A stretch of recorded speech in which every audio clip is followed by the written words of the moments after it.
Bonjour. Quand on parle de résilience, on parle souvent de réplication. Mais le vrai sujet, c'est est-ce que la bascule fonctionne vraiment, le jour où on en a besoin?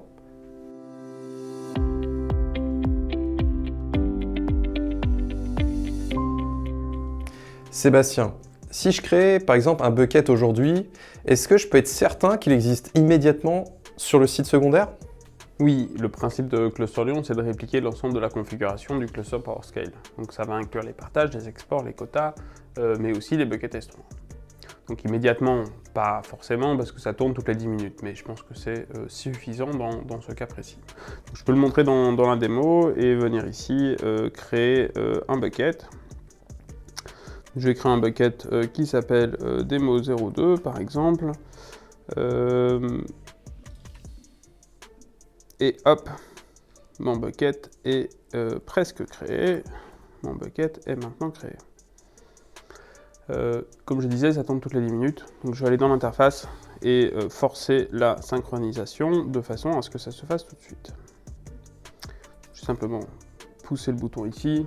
Ça lance une synchro. On va attendre quelques instants, mais je sais que ça fait partie des premières étapes. Et je vais donc pouvoir venir ici sur l'autre cluster et voir que mon bucket Demo02 a bien été créé. Ok, merci Sébastien. Et maintenant, un scénario réel, je dois basculer sur le site secondaire. Est-ce que les utilisateurs continuent à accéder aux données sans reconfiguration manuelle? Oui, tout à fait. Alors, on va prendre l'exemple ici d'un utilisateur connecté en SMB qui utilise l'Access Zone ClusterLion A.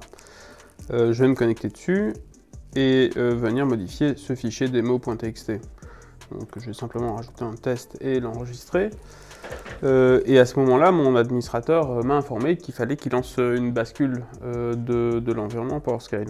Donc il va simplement appuyer sur le bouton Switch Over Access Zone et cliquer sur Proceed, ça va lancer la bascule. Au moment où la bascule va commencer, je vais perdre l'accès au stockage le temps que la réplication se fasse.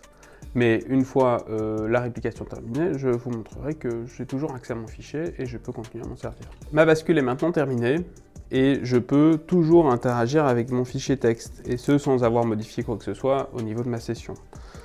J'ai la possibilité d'ajouter des éléments dedans, sauvegarder, voilà, ma session est toujours valide.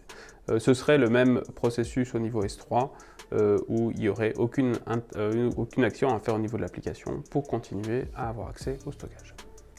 Ok, merci Sébastien.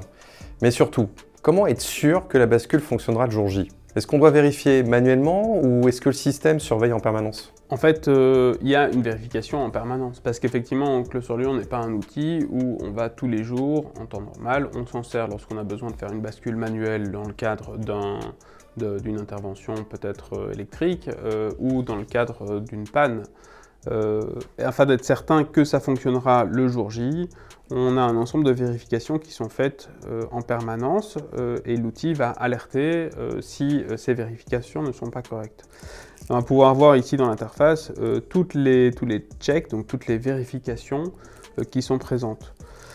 Et chacune d'entre elles, si à un moment donné passe de l'état vert à l'état erreur, déclenchera une notification qui va pouvoir être configurée sous l'écran notification. Où on peut envoyer des mails bien sûr, du syslog, du Slack, du Teams et du webhook générique de façon à pouvoir utiliser l'outil que vous avez en termes de monitoring ou d'ITSM. Ok, merci Sébastien, c'est très clair. Donc, on l'a compris, la résilience, ça ne se teste pas le jour de la crise. Elle se prépare bien avant. ClusterLion, on l'aura compris, ça automatise les réplications, ça sécurise la bascule et vérifie en permanence que tout fonctionne. Parce que le jour J, où ça coupe, ce n'est pas le moment de découvrir que ça ne marche pas. Donc si vous voulez, avec plaisir pour vous faire une démonstration, Sébastien et moi-même, donc n'hésitez pas à nous contacter.